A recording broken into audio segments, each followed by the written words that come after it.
Assalamualaikum warahmatullahi wabarakatuh. Innal hamdalillah nahmaduhu wa nasta'inuhu wa nastaghfiruhu wa natubu ilaih. Wa nusalli wa nusallimu ala sayyidina Muhammad wa ala alihi wa ashabihi wa man tabi'ahum bi ihsanin ila yaumiddin. Rabbi shrah li sadri wa yassir li amri wahlul 'uqdatam min lisani yafqahu qawli. Wala haula wala quwwata illa billahil aliyil azim, amma ba'. Tuan-tuan, puan-puan, muslimin, muslimat yang dirahmati Allah Subhanahu wa taala, di mana sahaja berada, di timur, di barat, di utara, di selatan, di dalam Malaysia dan di luar Malaysia. InsyaAllah pada pagi ini, pagi Khamis, kita menyambung sesi tazkirah kita yang kita sudah pun lakukan sejak beberapa lama, dan pada pagi ini saya akan menyambung ataupun akan mengupas berkenaan dengan tajuk ataupun modul yang saya pilih, iaitu Jalan Menuju Al-Quran, ataupun dalam bahasa Arabnya At-Tariq ilal Quran. Apa yang kita berada sekarang ni, dan kita berada di saat-saat hampirnya bulan yang dinamakan bulan Ramadan. Allahumma ballighna Ramadan. Ya Allah, moga Allah Subhanahu wa taala sampaikan kita agar kita dapat bertemu dengan Ramadan, agar kita dapat masuk ke dalam bulan Ramadan, agar dapat kita memanfaatkan Ramadan, agar kita memperolehi kelebihan Ramadan, dan kita mengkhatam Ramadan dengan mendapat kelebihan-kelebihan seperti keampunan Allah Subhanahu wa taala, rahmat, pahala yang besar.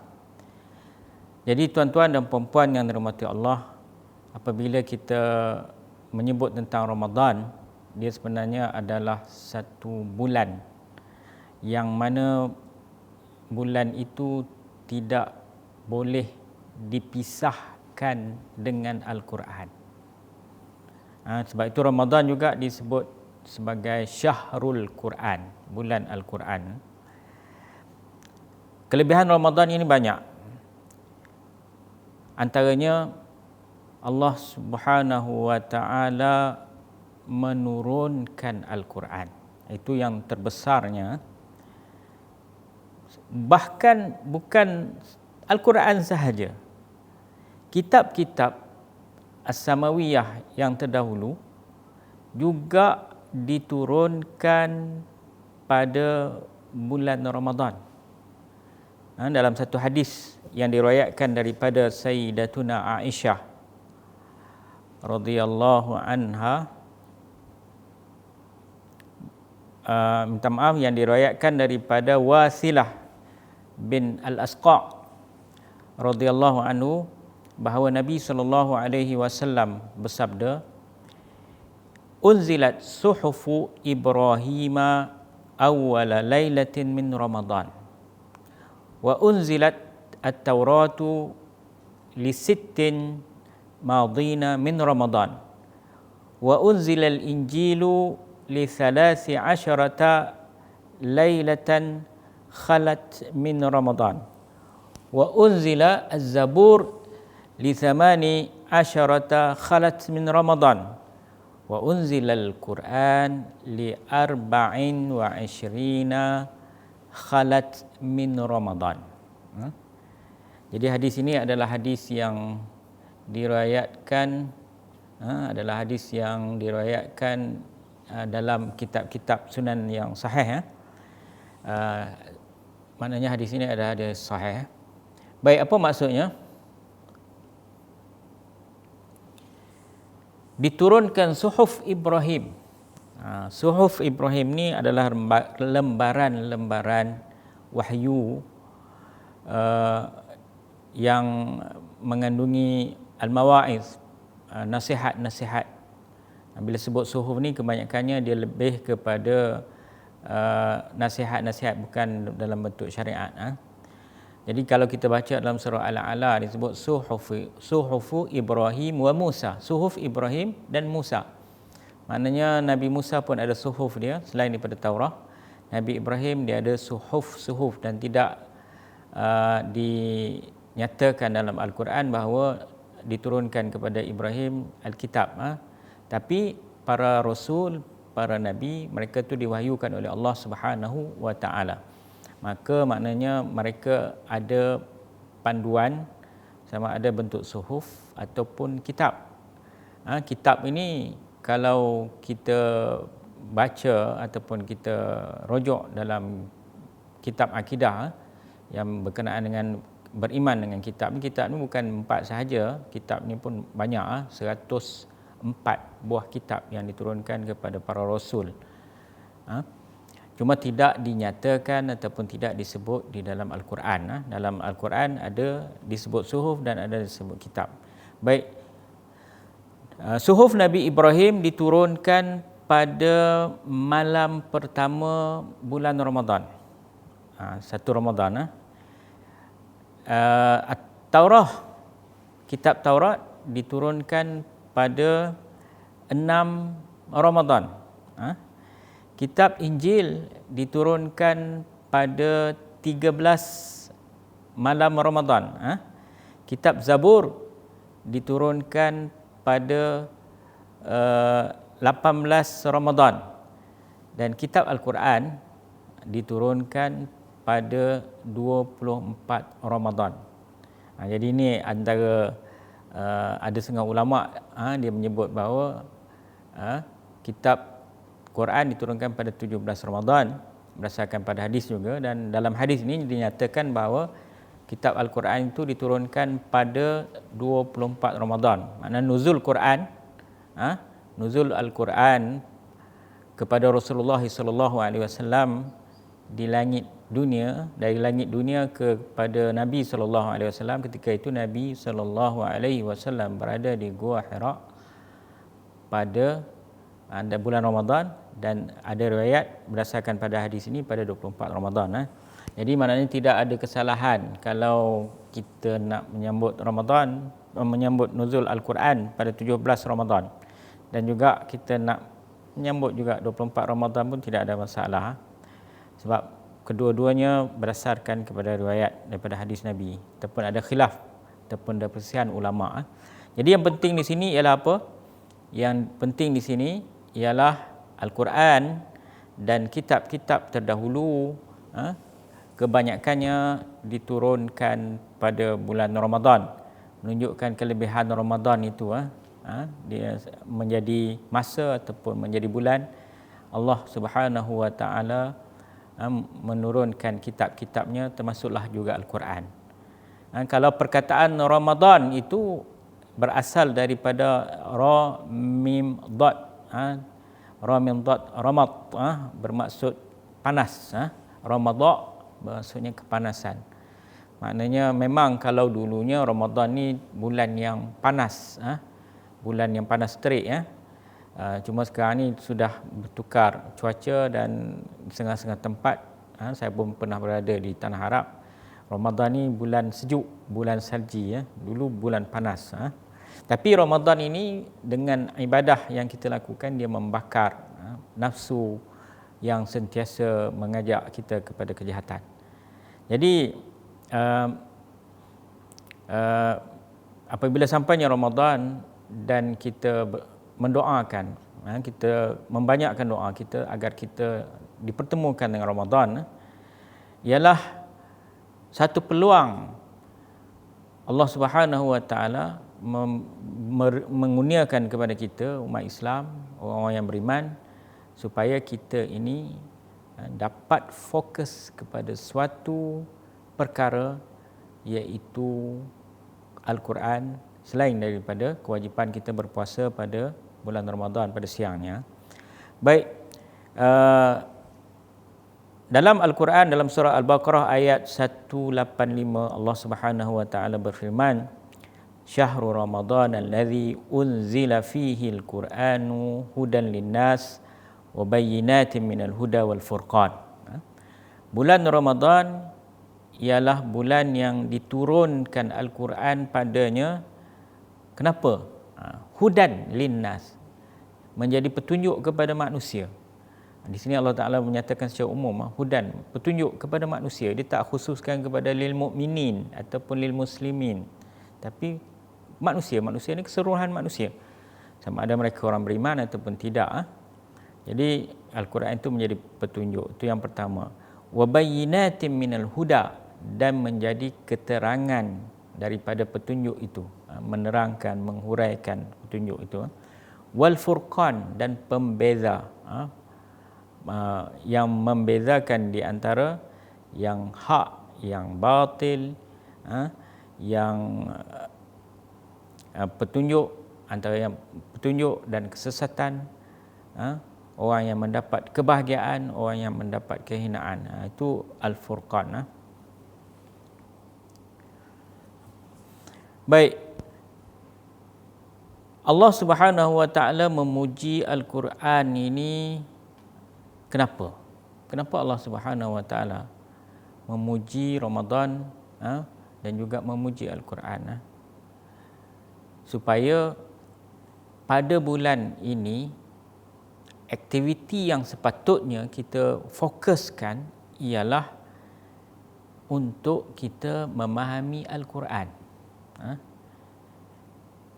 Liajli fahmil Quran, supaya kita ni memahami Al-Quran. Sebab itu bila kita tengok dalam kehidupan Nabi SAW, dalam sejarah sirah Nabi SAW, Nabi bertadarus Al-Quran bersama dengan Jibril alaihissalam pada bulan Ramadan. Dan dalam hadis yang diriwayatkan daripada Ibnu Abbas, nyatakan bahawa Nabi SAW bertadarus itu pada malam Ramadan. Ibnu Rajab rahimahullahu ta'ala berkata, berkenaan dengan yang tadi kita menceritakan tentang Nabi SAW tu bertadarus dengan Jibril pada bulan Ramadan dan bertadarus pada waktu malam, menunjukkan bahawa kita disunatkan belajar Al-Quran, dirasatul Quran, belajar Al-Quran pada bulan Ramadan. Maknanya kalau orang yang belum lagi dapat membaca Al-Quran dengan baik, maka bulan Ramadan lah bulan yang dia tumpukan untuk belajar Al-Quran. Kalau dia belum lagi memahami Al-Quran dengan baik, maka bulan Ramadan lah dia berusaha untuk memahami Al-Quran, dan segala-galanya yang berkaitan Ramadan. Begitu juga wal ijtima' ala dirasatil Quran ataupun ala tilawatil Quran. Kita berkumpul untuk mempelajari Al-Quran, untuk membaca Al-Quran. Sebab itu bulan Ramadan ni kita lihat umat Islam mereka akan berkumpul di masjid. Biasanya pada lepas tarawih mereka akan tadarus Al-Quran. Masing-masing bawa mushaf, kemudian masing-masing membaca Al-Quran. Setiap seorang membaca 2 ataupun 3 muka surat sehingga khatam Al-Quran satu juzuk. Itu adalah perkara baik dan itu adalah perkara yang sangat-sangat digalakkan pada bulan Ramadan. Begitu juga kalau orang yang hafal Al-Quran, dia juga disunatkan untuk mentasmi'kan Al-Quran di hadapan orang yang lebih kuat hafazan ataupun kuat hafalan daripadanya. Maknanya dia kena tasmi' Al-Quran.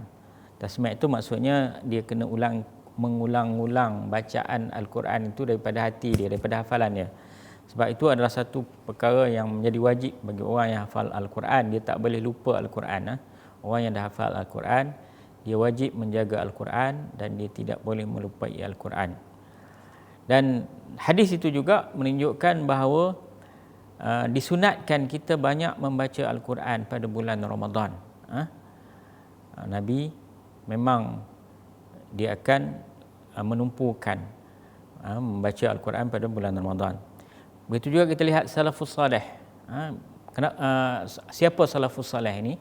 Salafus salih ini ialah mereka yang hidup di awal kurun, di zaman kemuncak Islam, 300 tahun di zaman permulaan Islam, itu disebut salaf as-salih, orang yang terdahulu yang salih.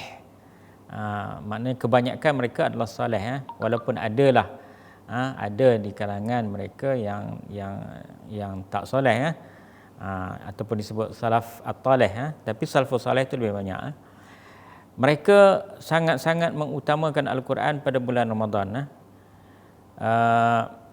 Kita lihat di dalam diceritakan bahawa Al-Imam Asy-Syafi'i rahimahullahu taala dia akan mengkhatam Al-Quran berapa banyak?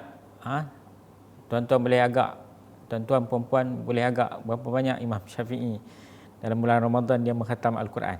Berapa banyak? Tahu berapa banyak? Dia mengkhatam Al-Quran pada bulan Ramadan situna khatmah, 60 kali khatam. Maknanya satu hari dia khatam 2 kali. Kita macam mana logiknya orang dahulu boleh mengkhatam Al-Quran satu hari 2 kali. Kita nak khatam Quran setahun sekali pun susah.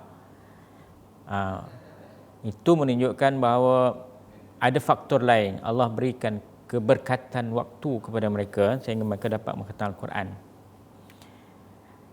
Itu dibaca bukan dalam salat, itu dibaca di luar salat.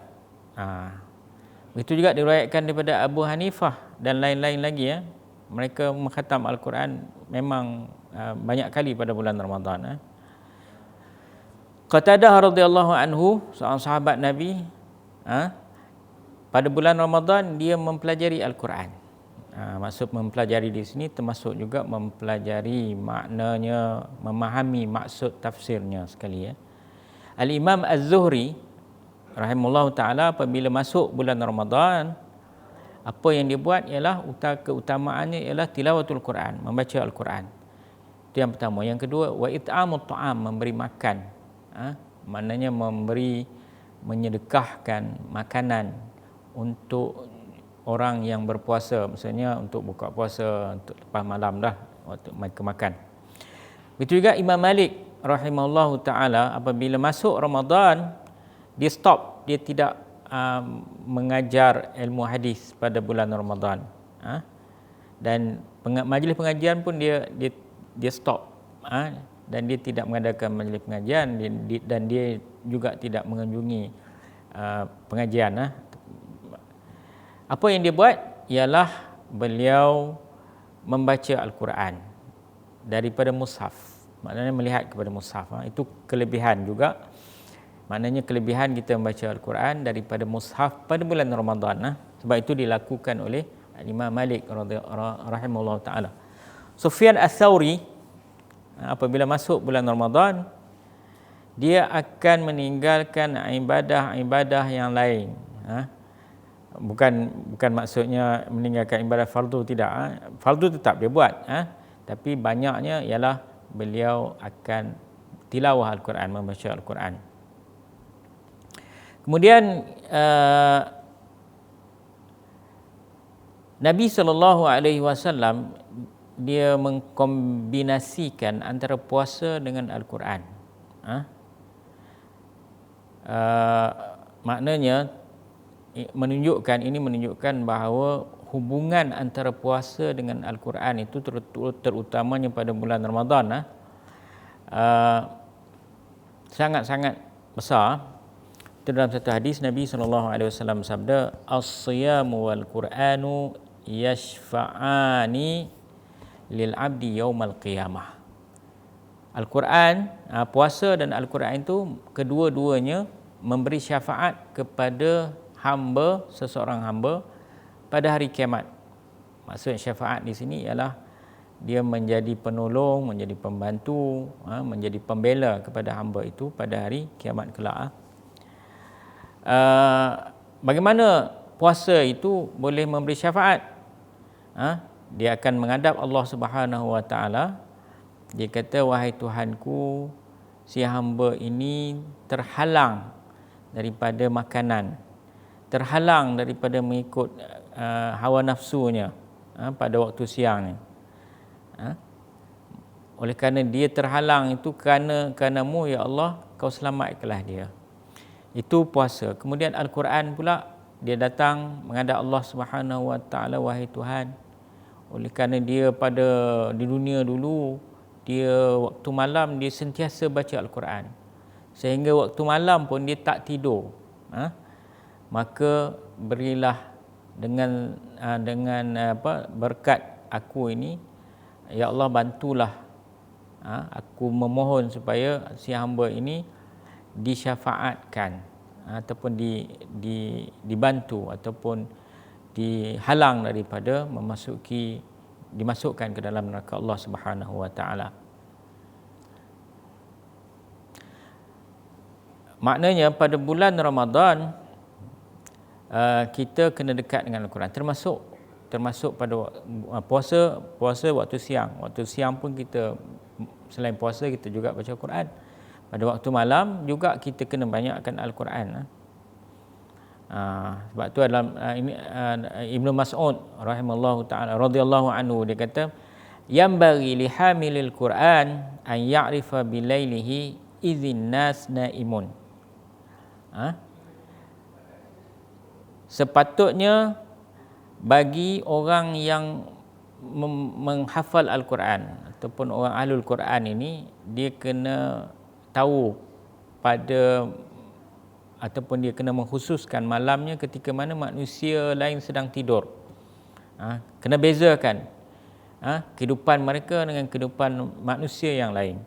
Maksudnya kalau manusia yang lain malamnya mereka akan penuhkan masa mereka dengan tidur, tapi ahlul Quran, orang yang ada Quran, orang yang hafal Al-Quran, dia kena malamnya kena banyak berjaga ketika mana orang lain tidur. Maksudnya berjaga itu tujuannya untuk membaca Al-Quran ataupun untuk memperkuatkan Al-Quran, untuk mempelajari Al-Quran.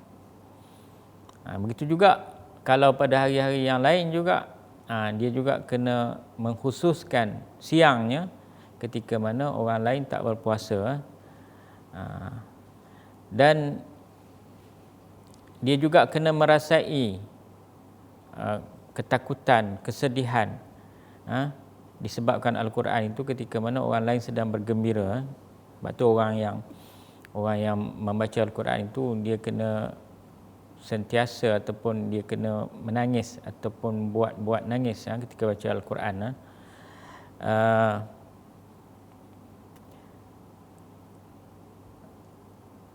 Itu kata-kata daripada Ibnu Mas'ud radhiyallahu anhu.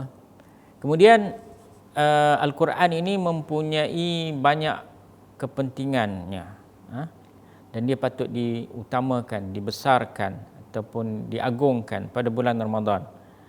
Dan di akhirnya seseorang itu dia kena bermuhasabah.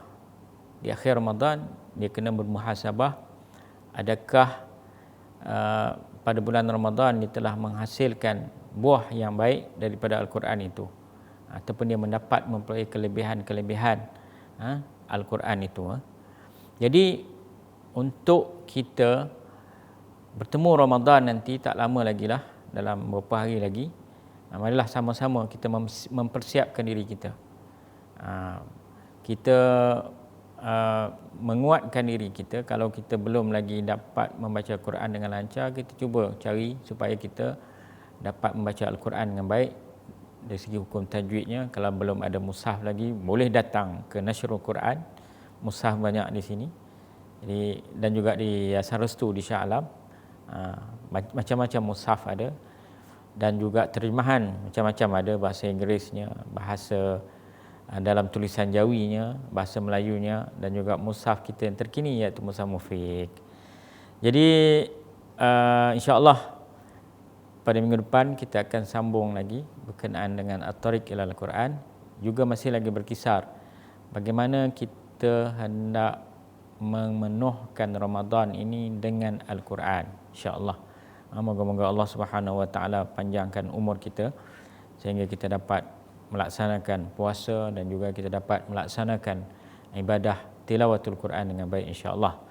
Saya rasa cukup setakat ini. Aku qauli hadza astaghfirullah li wa lakum wa lisairil muslimin wal muslimat wal mu'minin wal mu'minat bi rahmatika ya arhamar rahimin. Wassalamualaikum warahmatullahi wabarakatuh.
Assalamualaikum warahmatullahi wabarakatuh.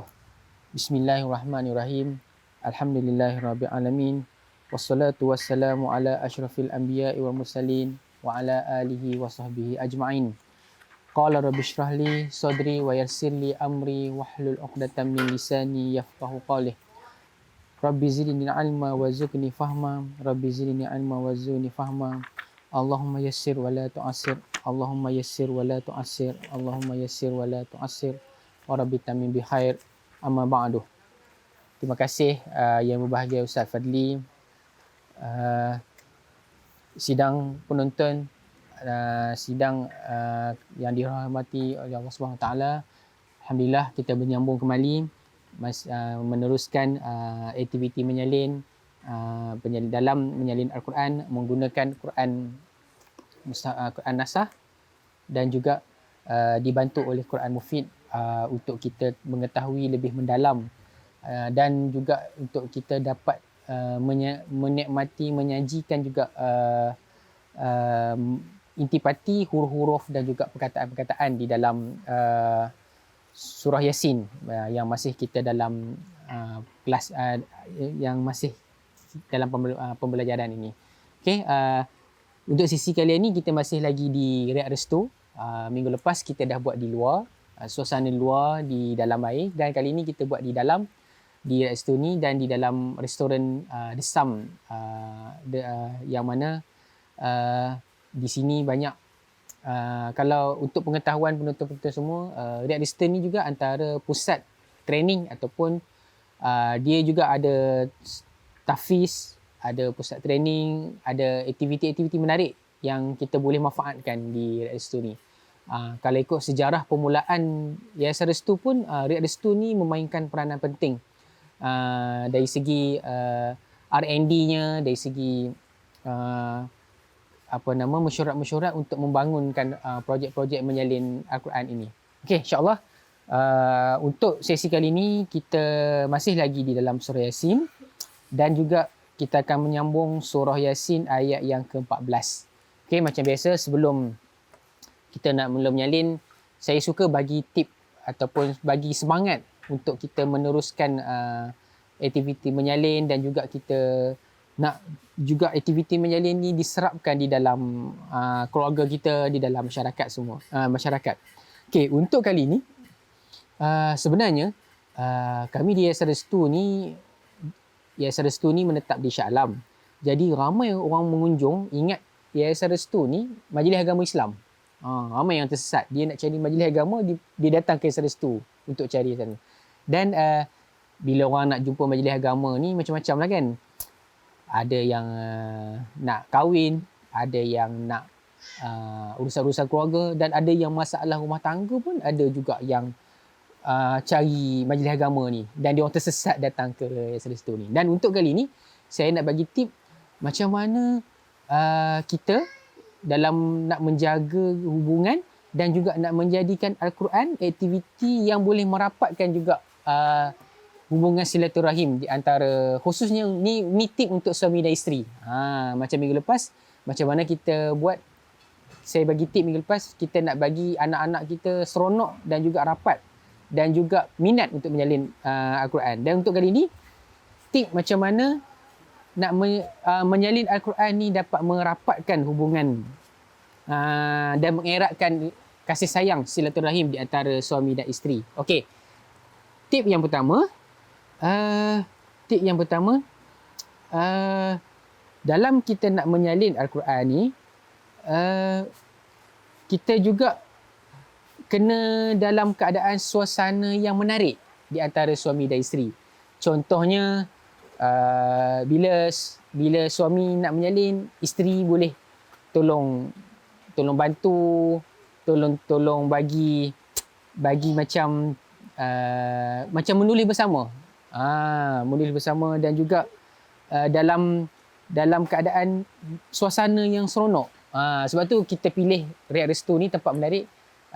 Kita nak menggalakkan, tak perlu kita nak menulis tu mesti duduk dalam kelas, duduk dalam meja, boleh dalam suasana yang berbagai, dan kita gunakan benda-benda yang macam mushaf nasah ni sebenarnya untuk bagi mudah nak dibawa ke mana-mana je. Okey, tu yang pertama. Maknanya yang pertama, tip supaya kita create suasana yang seronok ketika kita dengan Al-Quran, menyalin, membaca. Mungkin suami tulis, isteri baca. Mungkin sambil suami tulis, isteri baca dia punya terjemahan dia. Itu benda-benda yang boleh merapatkan lagi silaturahim. Okey, yang kedua, selepas kita baca Quran, kita salin Al-Quran, kita berbincang bersama ayat yang kita buat tu. Contohnya macam kita tengah salin surah Yasin ayat 14 ni, bila kita salin, sambil kita salin tu kita boleh bincang. Paling senang kita guna Mushaf Mufid ni sebab dalam surah yang kita salin tu ada diceritakan kisah dan surah yang kita tengah buat tu, kita tengah salin tu. Okey, tu tip yang kedua. Tip yang ketiga, nak merapatkan silaturahim dengan Al-Quran, dengan menyalin Al-Quran ni, ialah kita buatkan dia punya jadual, ataupun kita buat dia punya, jadikan dia rutin. Walaupun satu hari tu hanya mungkin tak perlu satu muka surat. Macam kita buat sekarang ni, satu sesi tazkirah kelas kita hanya ambil satu ayat je. Boleh juga. Kita jadikan dia punya rutin. Okey, yang seterusnya, kalau boleh, yang keempat ni, kita saling ingat mengingati. Ingat mengingati. Abang, hari ni kita buat surah, kita ingatkan. Maknanya dia ada jadual. Kalau boleh kita remind. Kita mungkin masukkan dalam phone ke jadual kita ni, di samping jadual harian lain, jadual kita bersama Al-Quran. Kita baca, mungkin baca pagi, petang baca sikit dia punya terjemahan atau malam sedikit kita menyalin. Itu insya-Allah mudah-mudahan dengan aktiviti menyalin, aktiviti kita rapat dengan Quran ni dapat merapatkan lagi hubungan silaturahim kita. Okey, yang seterusnya, jangan kita buat menyalin Al-Quran, kita dengar Al-Quran ni dengan yang kita mula, kalau boleh kita mula sikit demi sedikit. Mungkin dengan kalau tengok daripada permulaan kelas kita tu, kalau tak silap Ali kan, kelas kita mula dengan Alif Ba Ta dulu kan. Kita mula Alif Ba Ta dulu, lepas tu kita baca, lepas tu baru kita masuk sikit demi sedikit. Tu lebih baik. Okey. Dan yang seterusnya, yang terakhir, selepas kita salin, kita baca dia dengan makhraj huruf, lepas tu kita baca dia dengan terjemahan, dan yang terakhir, kita macam juga tip yang sebelum ni, kita pamerkan ataupun kita manfaatkan hasil kita tu supaya dia lebih menyurun, hasil kita tu lebih menarik dan lebih kita rasa teruja. Contohnya hari ni kita buat satu surah, kita salin dan kita baca, kita baca terjemahan, dan selepas tu kita boleh framekan di dinding. Okey, itu sikit sebanyak. InsyaAllah, alhamdulillah. Kalau perasan daripada awal saya dah bagi tip macam mana kita nak bagi anak kita minat. dengan Al-Quran dengan cara menyalin. Dan minggu lepas, yang sesi lepas, kita macam mana kita untuk diri kita sendiri, kita nak bagi istiqamah dalam menyalin ni, dan juga macam mana kita nak rapat dengan Al-Quran. Yang saya sebut, Al-Quran juga boleh menyebabkan kita ni tak nyanyuk bila kita hari tua nanti. Dan untuk kali ni, tip untuk hubungan suami isteri. Dan insya-Allah kita akan bagi tahu lagi tip-tip yang akan datang. So jangan lupa terus saksikan, terus share, terus like kelas kita, bagi tahu kepada keluarga-keluarga yang lain. Kita mulakan sedikit sebanyak aktiviti dengan Al-Quran. So menyalin ni salah satu aktiviti dengan Al-Quran. Itu kita panggil Al-Quran Live. Kita hidup dengan Al-Quran. Ramadan tak lama lagi, kita akan khatam dengan keluarga. Lepas ni boleh kita mulakan juga kita menyalin dan juga kita baca terjemahan dia sekali. Okay. Alhamdulillah. Okay. InsyaAllah kita akan baca sedikit surah Yasin ayat 14. Kita baca terjemahan dia dan kita akan terus menyalin. Auzubillahi minasyaitonirrajim. Bismillahirrahmanirrahim. Iz arsalna ilaihi musnaini fakazzabuhuma fa'azzazna bisalisin faqalu inna ilaikum mursalun.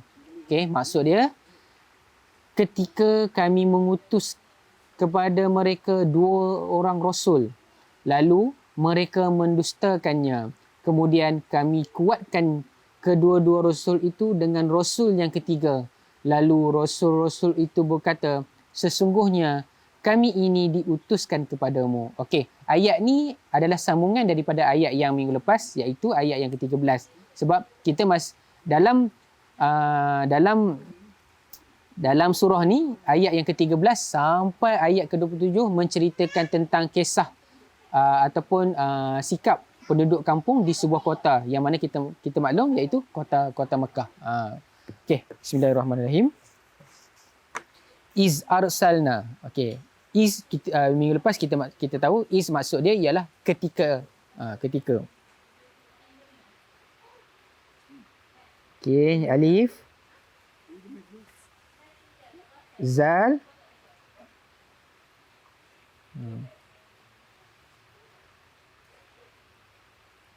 okey, zal, is, alif ada baris, ada hamzah, ada baris bawah, zal baris mati. Okey, arsalna, alif, ra, okey, ra, sin,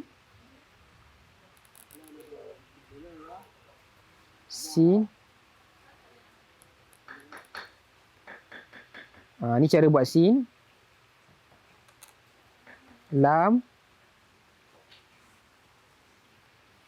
nun, alif. Okey, alif ada hamzah, ada baris atas, ra ada baris mati, sin baris atas, lam baris mati, nun baris atas, dan alif ada tanda mat yang dibaca 6 harakat. Ni bentuk dia. Okey. Terus ilaihimu. Alif, lam, min, nampak min? Okey. Lam, ya, ha, okey. Ni ha, dan huruf mim.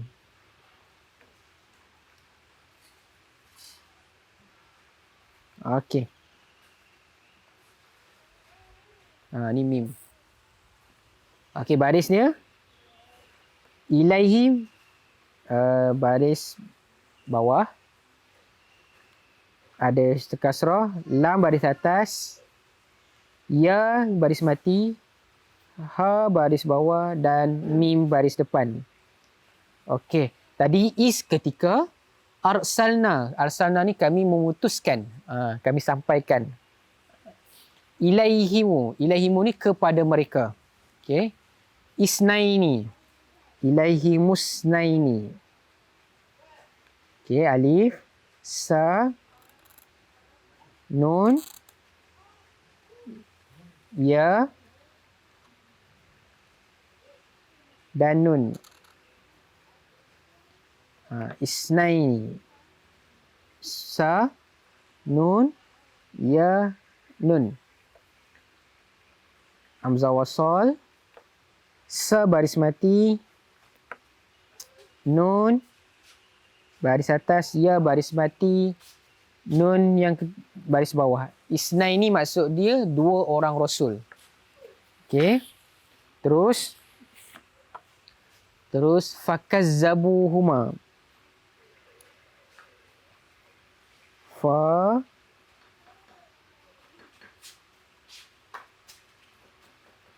kaf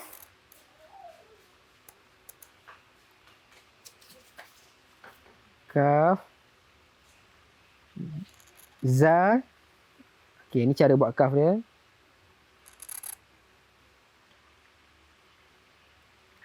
Kaf ba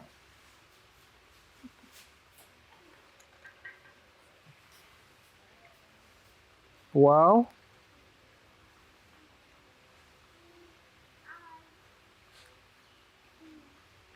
okey, terus ha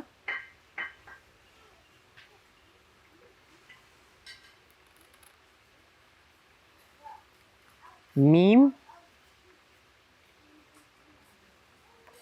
dan alif. Okey, baris dia fa baris atas, kaf baris atas, zal ada syaddah di atas, ba baris depan, ha baris depan, mim baris atas. Fakazzabuhuma ni maksud mereka mendustakan keduanya. Maksudnya bila didatangkan 2 rasul, maka mereka mendustakan kedua rasul tu. Huma tu bermaksud untuk 2. Dia kalau rasul tak ada satu, fakazzabuhu lah kan?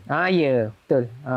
Kan kalau kita belajar Arab, kita belajar sorof, huwa huma hum hiya huma hunna. So huma ni untuk kedua lelaki. Rasul. Mana rasul tu lelaki. So huma ni lelaki. Kalau lebih daripada 2, hum lah. Hum mereka. Lah. Dia huma kalau perempuan dia huma ni lelaki. Kalau perempuan dia humuha kot. Dia ada ha lagi. Dia ada, kan kita baca Allahumma fil lahum mereka, Allahumma fil laha nya. Maksud dia Allahumma fil lahuma kedua. Kalau Allahumma fil lahumu sama kot. Huma sama. Sama Huma sama. Dia ya huma hunna. Huma hunna tu kena belajar bahasa Arab. Okey. Dah buat sesi kelas bahasa Arab pula. Okey, sambung sikit lagi. Fa'azzazna. Okey. Fa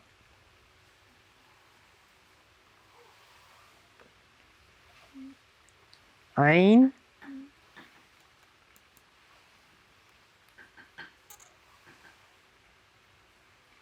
ain zai. Dia bila zai dengan zal lain bunyi dia. Zai lebih berat bunyi dia daripada zal. Fa'azzazna. Ada 2 huruf zal. Dah lah 2 huruf zal. Satu zal tu ada syaddah pula. Jadi qalqalah dia kena betul. Fa'azzazna. Okey. Fa'azzazna ni bermaksud kemudian kami kuatkan. Fa'azzazna. Okey. Bisa lisin.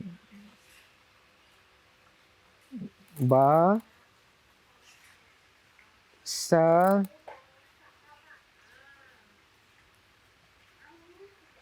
Alif, lam,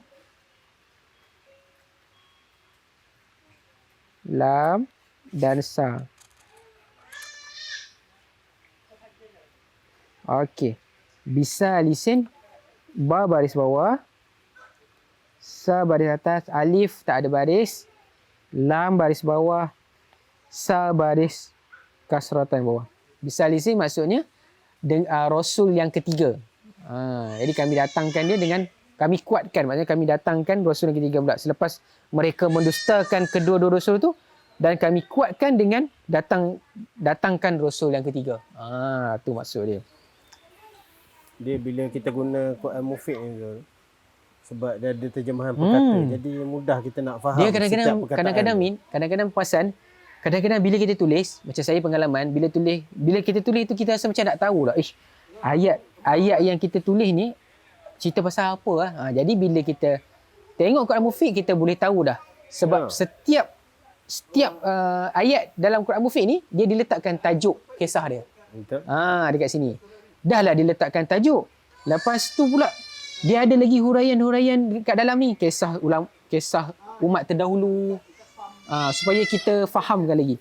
Contoh Emil, tiba-tiba ayat ni pasal apa? Tiba-tiba datang dua Rasul, lepas tu didustakan, lepas tu datang lagi Rasul yang ketiga untuk kuatkan cerita tu. Ada tulis dekat bawah ni. Betul. Kisah umat terdahulu. Sebab dalam ayat ni dia tak sebut dua Rasul tu siapakah Rasulnya kan? Sebab kita tahu ayat Quran ni ialah ayat ataupun bahasa syair yang tahap paling tinggi Quran ni. Sebenarnya Quran ni Al-Quran yang sangat paling tinggi. Maknanya penyairnya hebat di dunia ni, di alam dunia ni pun tak boleh nak menandingi kehebatan syair Al-Quran ni. So dia punya setiap yang tersurat dan tersirat Al-Quran ni ada dia punya sebab dia. So nak tahu tu, kita tengok ke dalam Quran Mufid ni. Data. Dia bukan setakat dia ada kisah dia. Dia ada dikuatkan pula dengan hadis. Dengan hadis kat sini. So memang saya, maknanya kalau kita nak menyalin tu, kita nak lebih seronok menyalin tu, kita tahu apa yang kita buat. Okay. So kita sambung sikit ni. Faqalu.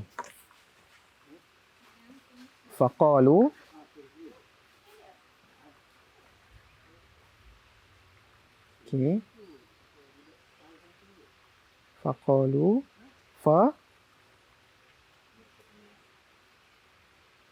Okay.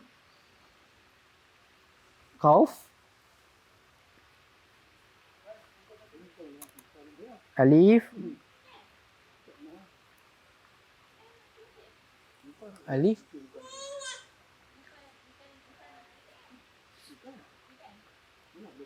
Lam. Waw.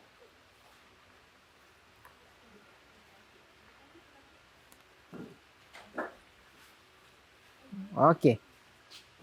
Faqalu ni bermaksud lalu mereka berkata. Qalu ialah berkata. Faqalu mereka berkata. Okey. Inna semua orang tahulah maksud dia kan. Inna.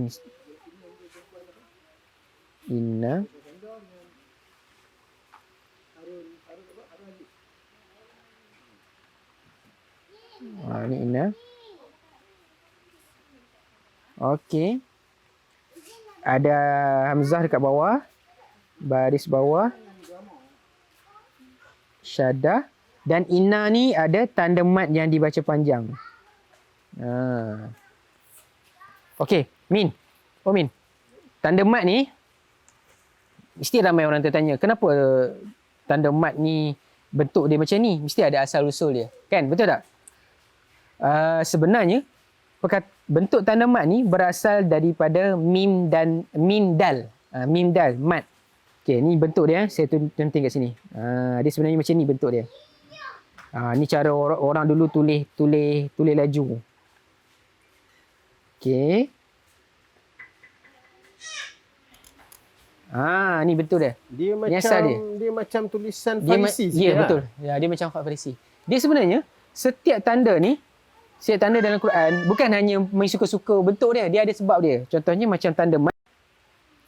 Ni tanda yang kita pakai dalam Quran kan. Ni tanda dia kan. Ni tanda dia. Dan ini asal dia, mat. Oh. Dia asal ni daripada perkataan mim dal. Mim dal. So dibuang ni, direkahkan jadi bentuk dia tarik panjang macam ni. So bukannya dia main-main tanda macam tu, dia ada sebab dia. Sama jugalah macam tanda-tanda lain, macam sod. Sod ni wasal lah. Wasal. Kalau apa lagi tanda mat yang 2 harakat tu kan? Tu tanda alif. Alif tu kecil macam alif alif kecil. guna pen kecil kan. Ya, tu tahulah. Okey, sikit lagi. Inna ilaikum.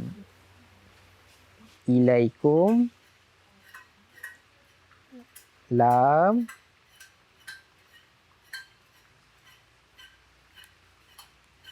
ya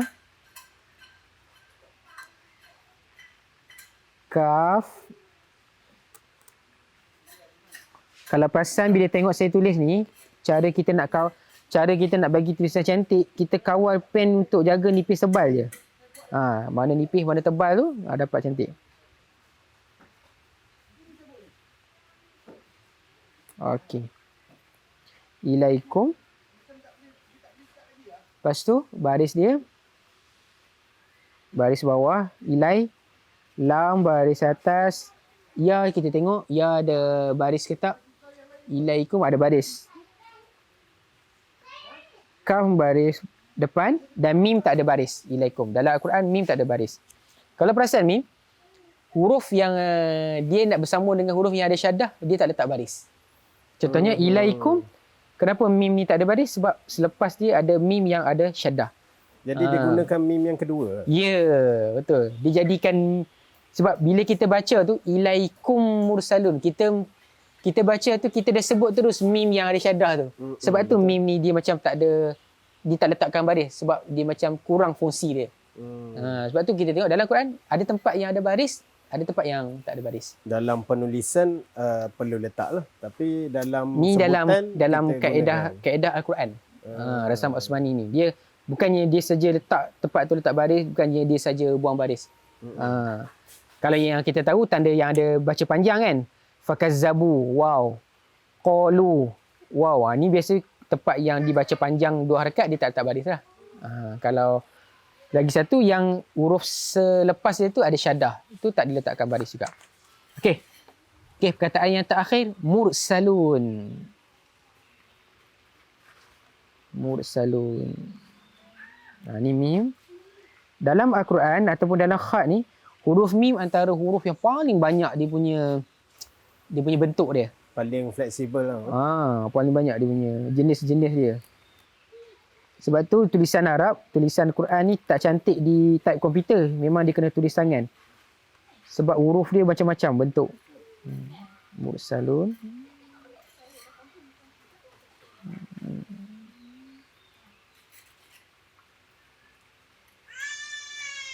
Ilaikum mursalun.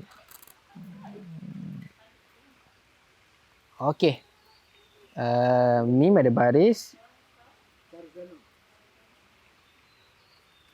Ra ada baris mati.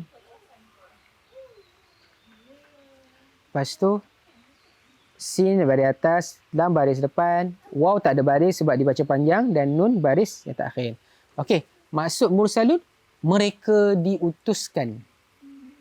Mereka yang diutuskan. Okey, siapa yang diutuskan ni? Okey, kita tengok ayat yang seterusnya. So memang ayat ni berkait rapat tentang kisah sebuah penduduk yang boleh dijadikan pengajaran. So penduduk tu dia mendustakan 2 orang rasul, maka dikuatkan lagi dengan rasul yang ketiga. Dan nak tahu kisah dia lagi, insya-Allah kita tengok lagi nanti kisah dia. Kita jangan lupa saksikan lagi minggu depan untuk tahu kisah-kisah menarik. Di samping kita menyalin, kita tahu kisah dan juga kita amalkan. Mudah-mudahan bermanfaat. Mohon maaf salah dan silap. InsyaAllah kita jumpa lagi pada sesi akan datang. Lagi menarik lagi. Minggu depan kita nak syuting kat mana pula? Kita syuting dekat kuda pula. Okey, saya sudahi dengan wabillahi taufiq wa hidayah. Wassalamualaikum warahmatullahi wabarakatuh. Bye.